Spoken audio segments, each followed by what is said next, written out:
Hey there, thanks for joining us on the Chief Executive Aviator. I'm Simon Turner, your host, and if you're wondering what we're all about, well, we're pilots who happen to run businesses, or maybe we're business people who happen to fly. Either way, we've figured out that flying gives us a serious edge. Every week, I sit down with another pilot entrepreneur or executive who's discovered that their plane isn't just some cool ride, it's actually a secret weapon for growing their business. We're talking real stories about landing deals and actual landings, expanding markets, and yes, still making it home in time for dinner.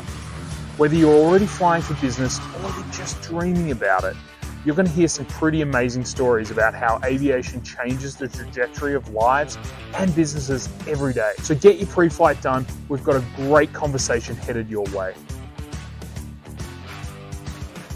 Well, Steve, thank you and welcome to the Chief Executive Aviator podcast. We're excited to have you here, and maybe we'll start and you can just tell the audience a little bit about what you do, who you are, where you're from, and then we'll get into how you started flying a plane. Right on. Yeah, so I live in Tulsa Metro, Bixby, Oklahoma. Married, 23 years, 2 kids, both grown. A son in the Navy, 25. Daughter, just had a grandson. And I do home loans for work. So I'm in all 50 states. So when someone's buying a house, they need a lender. We provide them the money to buy. I've been doing that for 20 years now. That's what pays for the airplanes and all the fun stuff. Yeah. And so, yeah, that's it. That's my thing. I do a lot of new construction. So a lot of my relationships are kind of spread out all over the country based on builders that I work with. Yep. So you work directly with the builder quite often to kind of tee it up for their people who are coming to buy their places. Yep. And in terms of flying, how did you end up, behind the yoke, or the stick in your case, the side stick? It was really COVID for me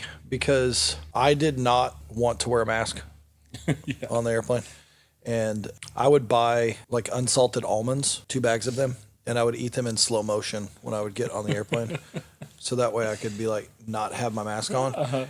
And then when there was talk about vaccine passports and all this other stuff, I was just like, we have a date night with 4 couples on Tuesdays. And I had spec'd out the Cirrus, and I was like, kind of telling my friends, I was like, guys, we could buy this airplane. We could split it 4 ways, $250,000 each. And then if, Paul's got an office in Austin and in Kansas City, and Eddie's got Domino's all over the state. I'm like we could do this together, and it's not that expensive. And then I was getting does it have a bathroom?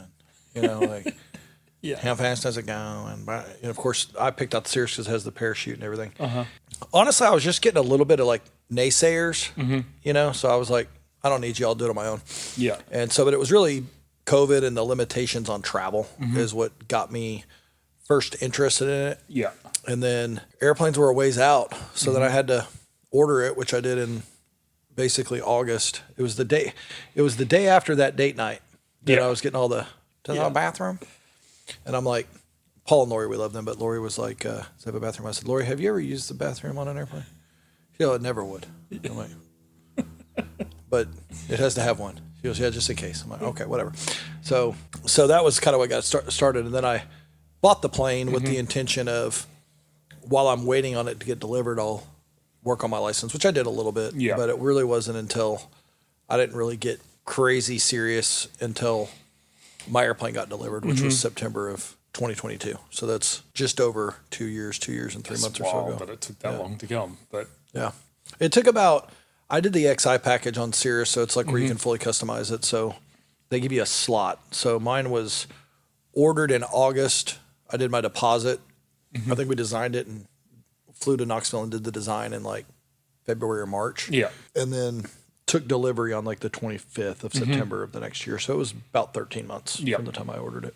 And for the audience, I'll put a picture of your plane without the tail number on it because it's not in the background here. Yeah, you can put the tail number on. I don't care. You can't find me anyway, so it's fine. It's my anniversary and my mom's initials. So nice. Well, that's exciting. Did you have some interest when you were a kid or something about flying? Or because it's usually not something where someone's just like, I just have a business need or a personal need for transportation, I'm just going to do it. Usually there's some kind of interest in it. Or for you, is it literally just driven by the business need and the...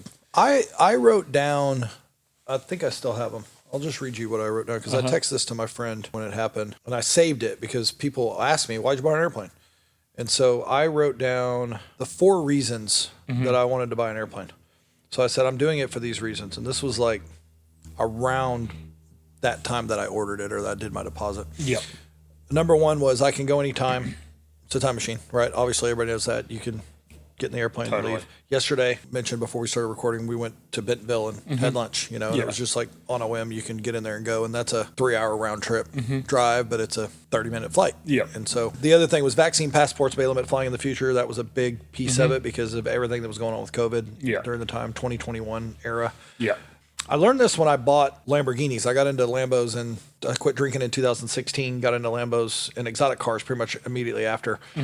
And the people that I met through cars it just was like a whole different world, you know? That was one of my other reasons. Network of people I'll meet with airplanes. Because I thought like, okay, well, if I met all these people and it got me in the door and it did all these things for cars, for, you know, Lamborghinis and all that. Yeah.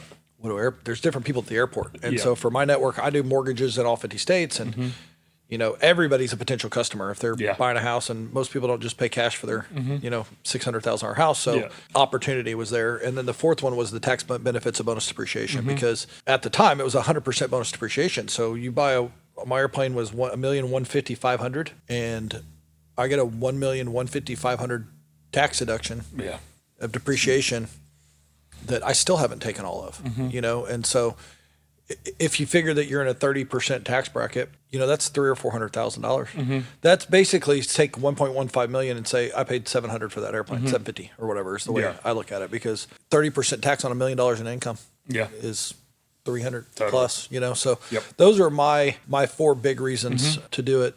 I hadn't really thought yet at the time that I ordered it about how I was going to use it for business. It just didn't. I just kind of thought, well, if I want to go somewhere, then I can go and I don't have to worry about it. And with the Cirrus having an 1,100 nautical mile range, you know, and it's parachute and it's safety and all that stuff, I just thought it wasn't until I really took delivery of it and I started actually flying pretty regularly that I realized this is good because I can go places. Totally. You know, like I have a builder in Memphis and we'd been to visit him. It's a 6.5 hour drive. So you leave on a Saturday morning. Yeah. And if you're coming back Saturday, you got like a couple hours to hang out and then you're booking it back, you know? Hours in the car. Almost an hour and 41 minutes on the Cirrus. So it's just like way better. I've got a builder next weekend if my airplane's out of annual. We'll be going to Indiana to visit a builder. I mentioned before we started Colorado Springs. Which is a good couple hour flight. Pretty much the way I use it for business is anything that's within about 2 to 3 hours of flight time from Tulsa, which Conroe, Texas or Houston is 2 hours, you know? And so it gives you a pretty big reach where that would be 7 plus hours in a car, you know, a 14-hour round trip turns into 4, you know? And it just allows you to do more, you know, it just expands a little bit. I like to go to Miami a lot. So I've gone to Miami. When I first got it, I did California a bunch. My daughter lived out there. Yeah. Well, on that business use, like, it sounds like that first kind of Memphis experience was like, oh, I can actually use this. Do you remember kind of like that first business trip you took and what it was like? And I think the first big one that I did was Florida, but it was pleasure. Got it. So the big one, my goal was to do, and you may get to this later, but my goal was to go to the Bahamas. So we did that. As far as business, probably my trips to Colorado Springs, because I've done business there for years and was scoping out a big builder that was there. And I was able to take my friend that was consulting with him there. And I was able to bring the guy that was the president of the company at the time lived in Tulsa. And so we flew out there. And then we picked him up and brought him back. And so that was kind of cool. We actually landed in like somewhere north in Kansas because we were like, I couldn't do full fuel because we had 4 big guys in there, you know? Like Comanche, Kansas or something. Like a guy who's like the road and bridge guy and the mayor and runs the FBO, rolls up in a truck to like turn on the gas for you. Right. You had to call a number, you know? And one little run. I mean, so that was probably the first one. But since then, it's just so much easier because, you know, for a lot of people, distance is a problem. You know, they think, you know, like, so if I am talking to a builder in Indiana and they're like, but you're in Oklahoma, how does that work? And I'll tell you how it works. No one comes in anymore. Like we're so digital in the way that we do business as lenders, even for people that are my neighbor directly behind me. I did their mortgage, never saw them. It never came in until the day they moved in, and then I went and met them because they were buying the house behind me. It just happened I was their lender, right? So I just tell people that it's like your customers are never going to see their lender anyway. Even if he's in your model, or Yeah. or maybe if he's in the model and they come visit the model. But I mean, it's so digital now that it doesn't really matter. But then when you think about from a timing perspective, well, if I need to get there and meet your team, okay, well, it's 2.5 hours. Yeah. What day do you want me to be there? Yeah. It's like not a big deal. And then when you get a little bit more regional, like Joplin, I've got a builder in Springfield, Missouri. It's a 41-minute flight to Springfield. You know, the Plano area, Dallas, we fly into Addison. Amarillo, Texas is another one that's about an hour and a half. It just gives you the ability to. Tyler, Texas, went down, met a builder in Tyler, Texas 2 weeks ago. And it just, in their mind, they're thinking, oh, wait, but you're in Tulsa. Yeah. And I'm like, I'll be there in an hour and 45 minutes. Which is probably faster than the guy who lives just up the road sort of would make the effort. I mean, think about it like in town. Like, unless you make an effort to go physically see someone, it's, you talk to them on the phone, you FaceTime them, you do whatever. And so we just utilize the technology to interact with the customers. On my way here, I was on the phone with my builder in Indiana who's sitting in her model home. With the buyer, and we're running a payment scenario. And then when we sat down here, she sent me a group text with them. So once they kind of figure out that there really aren't any borders, because I'm licensed in all 50 states, and then if they need me, I can be there, then it's great. I think that's the beauty of it. Plus, there's the cool factor of it. You know, part of the reason I said the people I met with the Lamborghini, well, you meet a lot of people with the Lamborghini. Like, you don't get gas without it being an event. Okay. And to me, airplane's next level. I remember we did a photo shoot with all of our cars at United States Aviation at Tulsa International. And we all thought we were so cool. We're rolling in our $200,000 Lambos, you know, and it's like, there's a jet in there that's like $50 million. And I'm like, if you add up all the cars here, they don't equal. Basically pays for the toilet seat. Yes, exactly. It's like, we think we're so cool, right?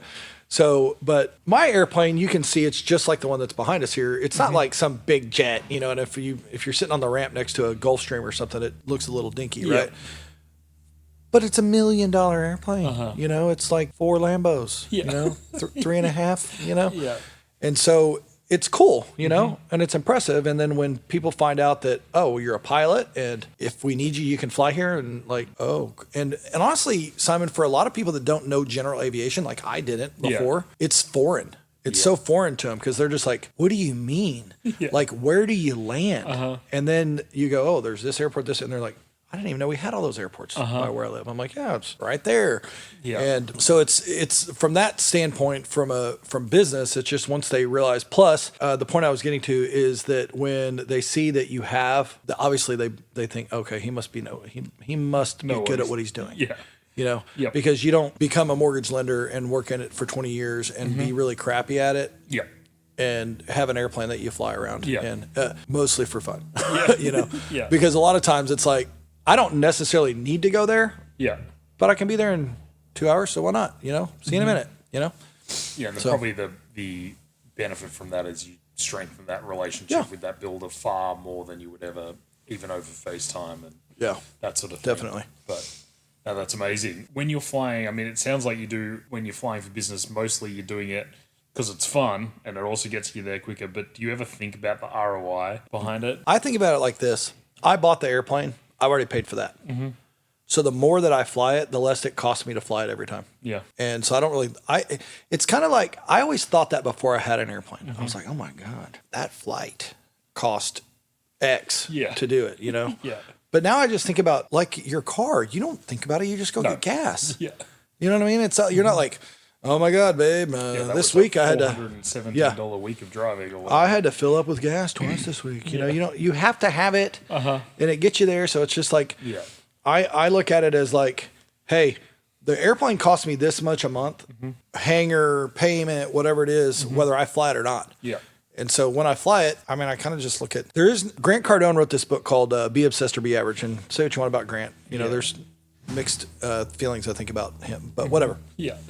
And Be Obsessed or Be Average, he said his accountant, his CPA, his attorney, everybody who said, like, they did the math, it didn't make sense, don't buy a jet, there's no reason, it will never ROI, it never pays for itself. He said that the 2 best decisions I ever made in my life are the 2 airplanes I bought. You know, and so sometimes there's not a dollar that you can put at it. I mean, I guess you could say, well, if it introduced me to somebody who referred me business and now I'm doing business with them for the next 10 years or whatever it is, then obviously, it'd probably pay for itself at some point. But I just look at it as fuel cost. You know, it's like I'm going to go to Conroe, and when I fill up on the way back, fuel's at $6.12 a gallon, and I need 40 gallons, you know, and that's the way I look at it, because otherwise it does me no good if it's just sitting there. And I can talk about how cool it is to have an airplane and not fly it. That's how I've got. Yesterday I hit 700 hours. I hit 700 flight hours for me, but the airplane's at 594, and that's in 2 years. But that's after I had a prop strike and it was down for 8 months. Yes.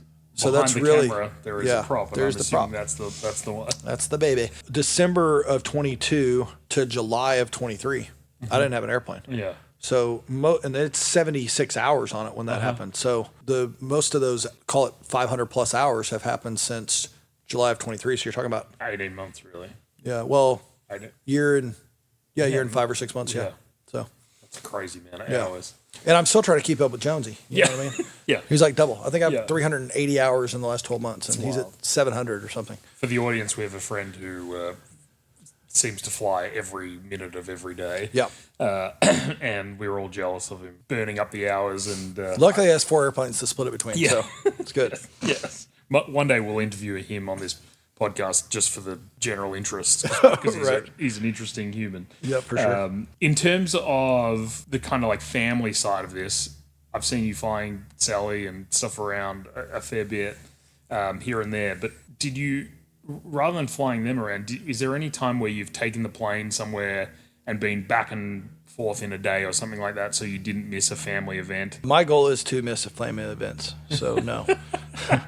We don't have a lot of family events anymore because the kids are gone. But mostly what draws me back is the grandson. So yes, definitely.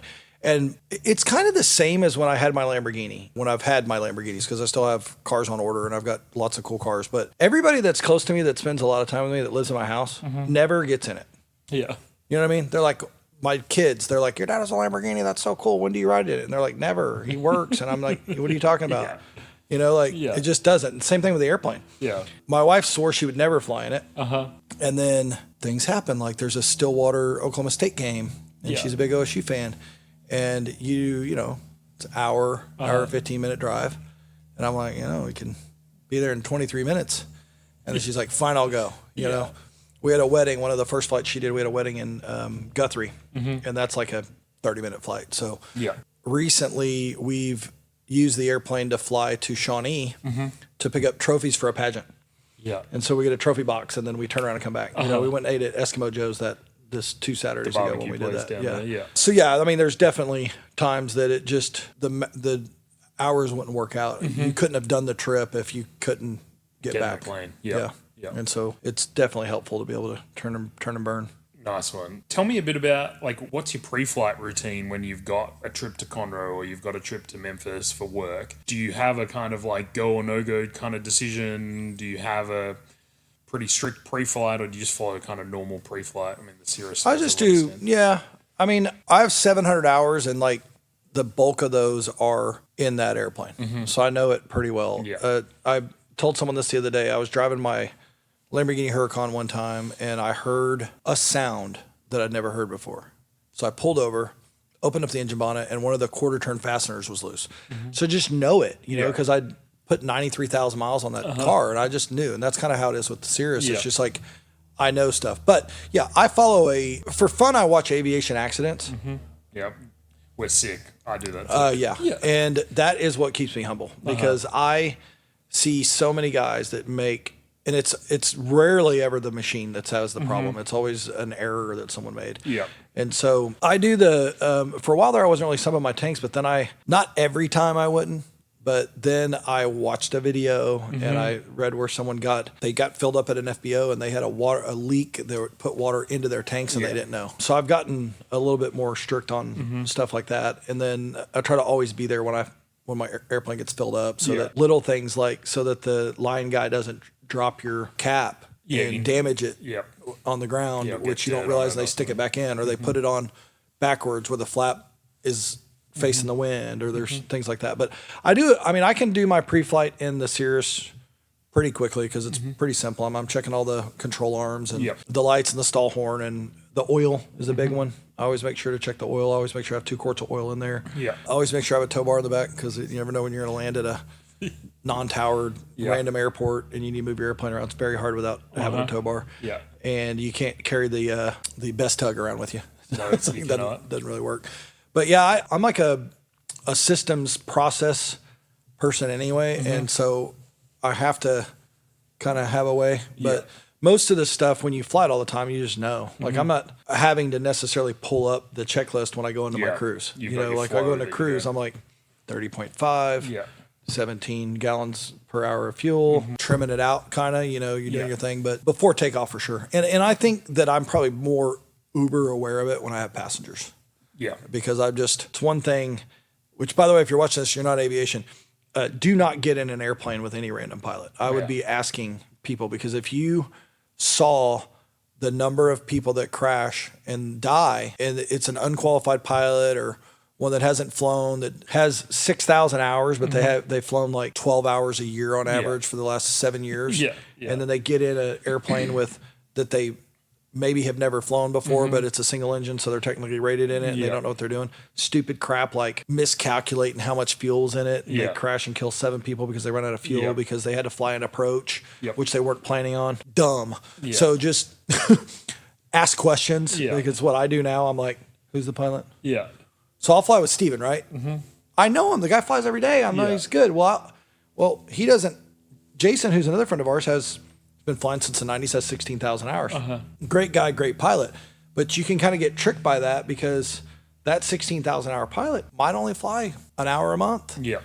And it's just like anything. You do it 1 hour a month. Yeah. You're probably going to be rusty on some stuff. And you're talking about getting in the air, you know, and like getting back down. Yep. So it's just. So I take special precaution when there's passengers, and especially people that have never been in it. I try to explain to them, like, hey, here's the safety aspects of the airplane. We have a parachute. This is how it works. That way they're not like concerned necessarily about anything. But pre-flight's a big thing. I think it's a lot of guys just get in the habit, and I think a lot of those videos we've seen. Totally.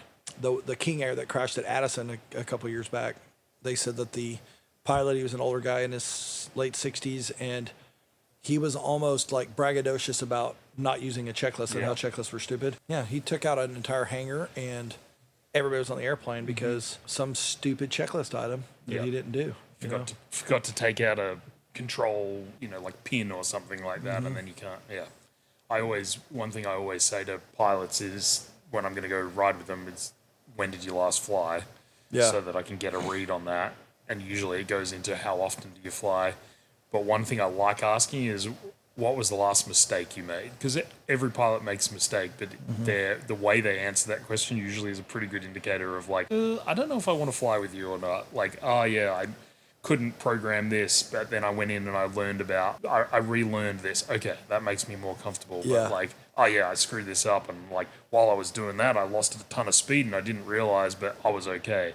Yeah. Then I'm a little bit more like, maybe I'll watch you do a few laps of the pattern and you come back and pick me up. Right, exactly. Yeah, I did that. My one big lesson I learned was at Crystal Lake over kind of by Bentonville. And it was super windy, and I was coming in there to land, and it was just blowing me all over the place. Well, I had to go around because I was a little high, and I was like, I'm just going to go around. Well, I could not get my airplane to make power. Like, I was like, why won't this go? Yeah. And I was literally like, I'd already turned, and I was in the downwind, and I was like, what is wrong with this airplane? My flaps are still in. So full flaps. Yeah. And so then I was like, duh. So then I took the flaps out. And of course, the thing speeds way up, and I was like struggling to keep 90. And it's things like that you remember, and it's like, duh, that won't happen again. Totally. Because you have to make sure. Yep. So, but yeah, I like what you said, asking them, when did you fly last? Yeah. Yeah. Tells you a lot about I told Jason one time, he was flying his dad, who has not flown in a small airplane like that, and they were flying this one. And he said, yeah, Bob's a little nervous. He's never been in an airplane like that. And I said, do you want me to fly? Because he flies a Gulfstream. Yeah, exactly. But I have a way more hours in a Cirrus than he does.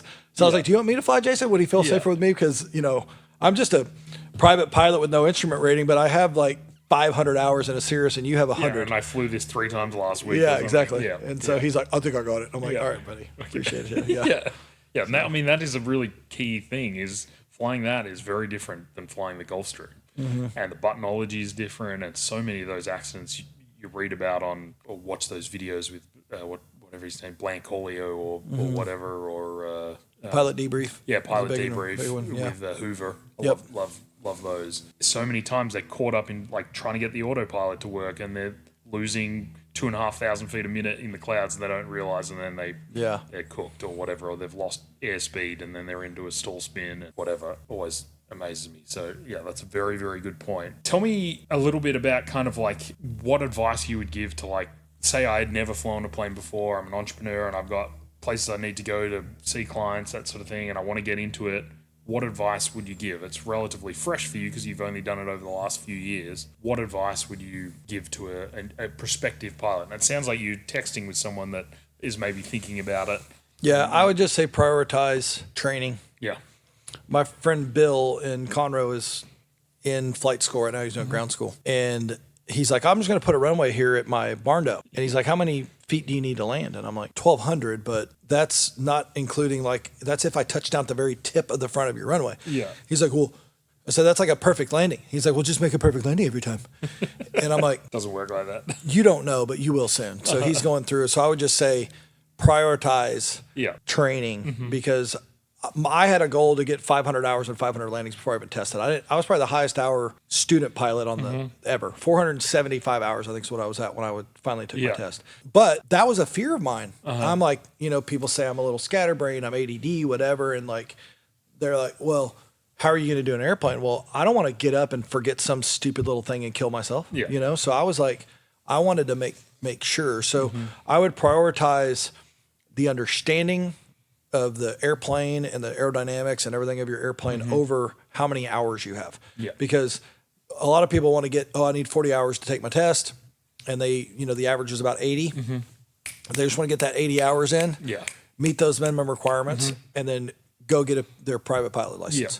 Well, there's instructors that have less hours than me. Like they're literally instructors that are coming out of Spartan with 250 hours. They're trying to build time.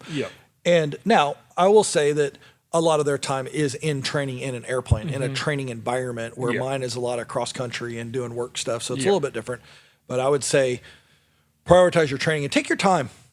There's no race and there's no time that it says, oh, you have to get it in this amount of time. And it's no fault to anybody that gets their license really quick. I would just say I would be very careful about trying to get to the point where it's like, I'm just going to go. Yesterday, Nathan flew this airplane, and he was flying down to kind of Fort Worth area. I don't remember which airport it was, AFW or something. And it was 700 foot overcast, low, like IFR, and he's instrument rated. But he brought a safety pilot with him. He brought another pilot that flies the Gulfstream with his brother that sat right seat in the Cirrus because he wanted to make sure hey, I've only done, the ceiling will probably come up, but I've only done 1,000-foot ceilings, and I'm just not quite comfortable. So just can't have an ego. I mean, you have to have an ego to be good at probably what you do if you're in sales or you're running a business. But you got to kind of like leave it at home when you do in the airplane. Just you're not a badass. The badasses are dead. Jones says there's bold pilots and there's old pilots. Well, I think you can be a bold pilot and still be safe. There's still safety is the biggest thing, and I think I see a lot of guys that are just like itching to go get their license. So they can go fly on their own. And I mean, I paid a pilot for 18 months. I could have went and taken my test. I mean, shoot, I was way over. If the average is 80 and I was at 475, I probably got, I'll have to look, but I think I probably have over 700 landings now. And, I've got 225 hours now as pilot in command. So I would just say, take your time and focus on the enjoy the journey of learning and having that person in the right seat. Because people do like it's money, right? Well, you make money.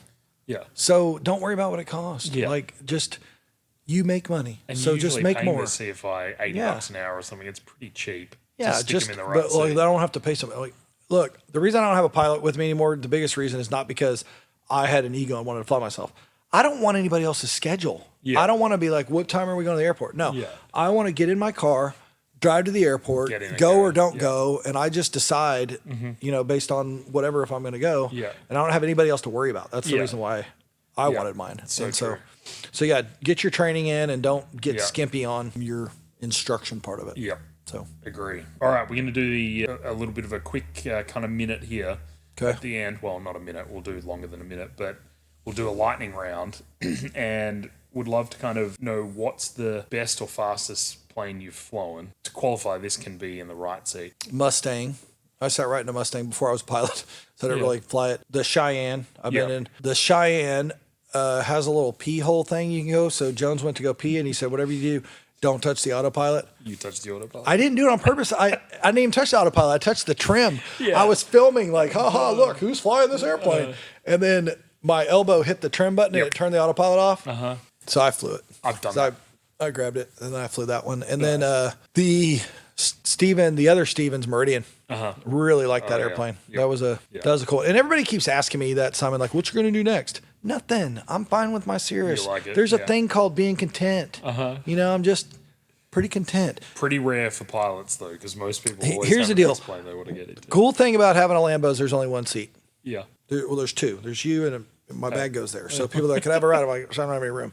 Cool thing about having a Cirrus is you got weight limitations and you got human limitations. Yeah. If you have a jet, everybody wants to hop on. Everybody wants to go for a ride. Yeah. Nope. Cirrus is like, sorry, I'm overweight. Yeah. Sorry, don't have room. Sorry, you have too much luggage. Sorry, can't do it. And so to me, it's actually like a benefit to have. Yeah. And when you do the math on like what it cost to go 50 knots faster, Oh, it's like 80% more. Yeah. to get what? To get there 12 minutes early or Yeah. to get there 40 minutes early? Yeah. No, just enjoy it. We got Starlink now. Under 250 knots. Yeah. So I just Sit back and watch. Instagram my way while I'm watching and radioing and doing my Yeah. thing. So Yeah. yeah. I will say, have done that same thing in the Cheyenne. Yeah. But just my right knee hit some button on the right side of that panel. Yeah. Autopilot off. Shit. Yeah. He was running because he had to halfway pee it. It was a really funny thing. So Yeah, we won't tell the FAA about that. So- what about a dream aviation destination? Now you've already done the Bahamas, which I've done quite a lot of these podcasts now. I've had multiple people tell me the Bahamas is like their destination they want to fly to. I did it twice and it was awesome. Yeah. The first time I had a pilot with me, second time I went with me and a couple of friends. The second time is when I really learned the lesson about get permission to land. Yes. So if you're a pilot, make sure you get permission to land. Yeah, that was a I pretty was facing expensive a $5,000 to $15,000 fine from Border Patrol, and I had ChatGPT help me write a letter, Yeah. and they reduced it to $500. So that was good. But it's kind of asinine actually, because if you go jump the Rio Grande, you can get here for free. But if you Yes. if you're a U.S. citizen, you fly your airplane, which they knew. Yep.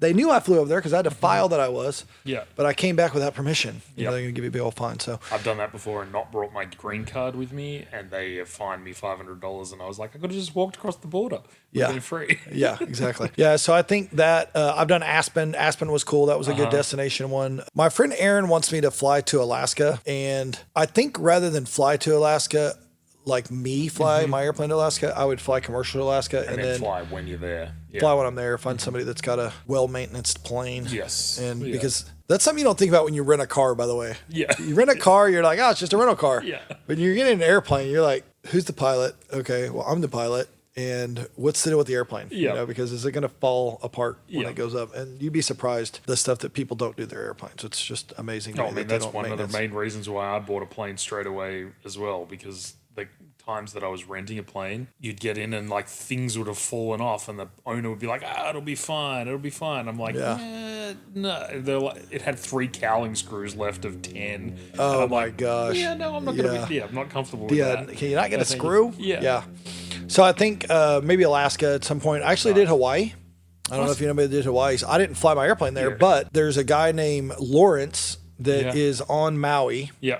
And remember the tail number, it's 808 something. But if you ever go to Hawaii, then look up Cirrus Flight School and it'll come up. And you can rent it. Yep, and he goes with you, and it's super cool because so what we did is we flew like Southwest or something because they're like a $70 flight to get over to Maui, and then we flew back in that. And he's an instructor too, so I logged some instruction time with him because I wasn't licensed yet. And that was really cool because you get to like fly next to like the highest seawall in the world, you know, and you know you're at like 1,500 feet. And there's a wall next, you know, it's just super so cool with awesome. waterfalls and stuff. So that was a pretty cool, Yeah. that was a pretty cool destination. But other than that, I don't know. We Jones and I were kind of jokingly talking about flying to Europe or going to like the UK. And you can get there in either one of our planes just through Greenland, you know, so that might be a fun Which might be another state of the United long States trip. soon. I think I'll hit the Keys. Yep. Florida Keys will probably be fine. But I've thought about Mexico, but I'm kind of scared. Yeah. Because I don't know what they're going to do to my airplane when it gets there. You know what I mean? You never- I think you can, if you've got the right fixes, you can get in the right spots where it's not. I'd have to go with someone that had done it Knows before it. and knows the Get your little rules. sticker in your window, all that sort of fun stuff. So you did mention this before, but the Cirrus sounds like your dream aircraft. Yeah. Because I was going to ask, what's your dream aircraft and why? But it sounds like the Cirrus kind of ticks all the boxes for you. It does. Above that, I would get a Mustang. Yeah. And I kind of really like that Meridian that Steve Dyer has. Yeah. the Dr. Dyer got. Yeah. I really kind of like that. Yeah. But I don't need it. Yeah. Like it's what I have is fine. You know, it's like you're not. I mean, that thing is like primed for a 4-hour flight or whatever, Yeah. and that. it feels like a jet in there. Yeah. You know, it really does. And it's it's got that PT6 on it. It's good. But is it far and above? So when I had my Lamborghini Huracan, they came out with the Huracan Performante. It was the same deal. Yeah. Like it had active aero, it had Yeah. all the forged carbon inside and out, this big wing, and it was super cool. And it was $100,000 more. Yeah, not worth it. No, I'm like, I'll just follow someone that has one, and it'll feel like I have. You know, it's like cool. So I chased my friend Daniel around in his Performante that he paid $100,000 more for. So, and I get to hop in Dyers once in a while. So that'll get my fix. Yeah, nice one. Final question: what's one piece of technology or a tool that's really like transformed your flying? Starlink. Yeah. Because I got a sat phone for that airplane for the purpose of if I'm ever in the air, because I got to make sure I don't miss phone calls. And Starlink's just like game changer. Yeah, because you can just FaceTime or do Literally. do a FaceTime So audio we call. went to Bentonville and had lunch and took my grandson. And my wife was like, hey, can he watch? Which, by the way, I never do. So this is the problem. You have grandkids and then you do things you would never have done before. So what I never do is give anybody my phone because I always have my phone. Yeah. But we're flying and he was watching YouTube and watching Mickey Mouse or something, right? Yeah. And my wife looks back there and he's got the phone like this instead of like this. So she's like, Truth, what are you doing? Give me the phone. She grabs it and he's on FaceTime with my work wife, Casey. So he apparently did something, called her, and then he's been on FaceTime enough with people that he knows. yeah, he's like 14, 15 months old. He hits FaceTime and apparently he was talking to her for like 3 minutes. That is amazing. Because we're on Starlink and it works. So I think Starlink is the game changer. Yeah. And I was just talking to someone yesterday that's getting it put on Gulfstream. Okay. We bought the unit for $600 and then it's $250 a month for the maritime plan for up to 250 miles per hour. Yeah. You get 50 gigabytes and you get unlimited when you're on the ground when you're not moving. Yep. Under 100 miles an hour or something. $285,000 to put it in the Gulfstream. And then $2,500 And then $2,000 a month Yeah. for, I don't know what it was, maybe 50 gigs or unlimited for $20,000 a month. And it's just like, and that's what happens. And that's why I'm saying I'm content with my Cirrus because the avionics in my Cirrus, the Jepson charts every year, $1,200 Yeah.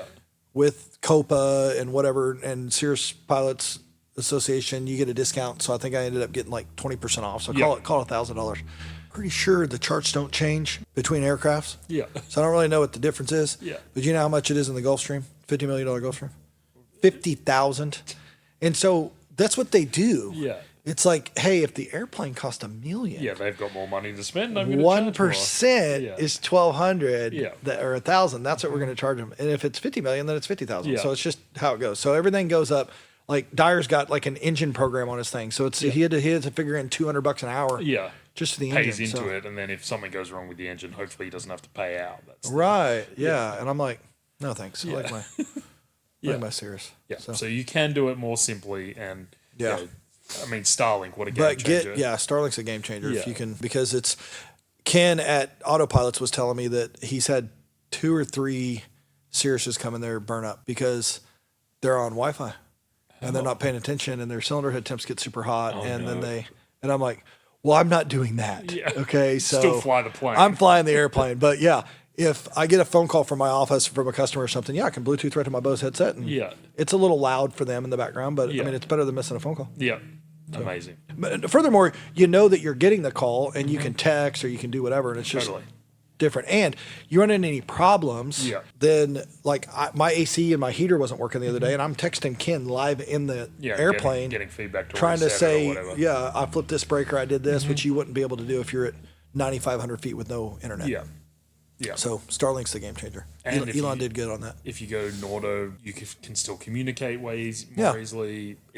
I think it's amazing, and get real time weather, right? Right, exactly. Even like I have XM weather in my plane, and it's still not as up to date as if you have like a live internet connection kind of thing. So makes a big difference. Cool. Well, that's the pod. Appreciate telling us a little bit about how you ended up here, and it's a lot different than a lot of people that have had some family history of aviation and some long, aviation journey. So it's good for the audience to kind of hear that it doesn't have to be like that. So I appreciate you sharing, and I'll share all your details below if anyone needs a SteveCurrington.com. SteveCurrington.com. If you need a mortgage, or if you need a ride in his Lamborghini, he gives them out for free. I do. I give kids rides in New York. Yes. But Steve, thank you very much. Appreciate it. Thanks, man. Thank you. Hey, thanks for flying with us today. If you're getting value from these conversations with other pilot entrepreneurs and executives, do me a really quick favor. Hit that subscribe button or the follow button, depending on what app you're using, so you'll never miss another episode. And if you've got an extra minute and you loved us, drop us a 5-star review. Those reviews help other aviation-minded business folk find us, and honestly, they really just make my day. What about you? Have you got a story about using your plane to grow your business, or maybe someone you know? Well, shoot me a message on X at Simon G. Turner or at the Chief Executive Aviator podcast, or pop me an email, simon@turneraircraft.com. See you on the next Chief Executive Aviator.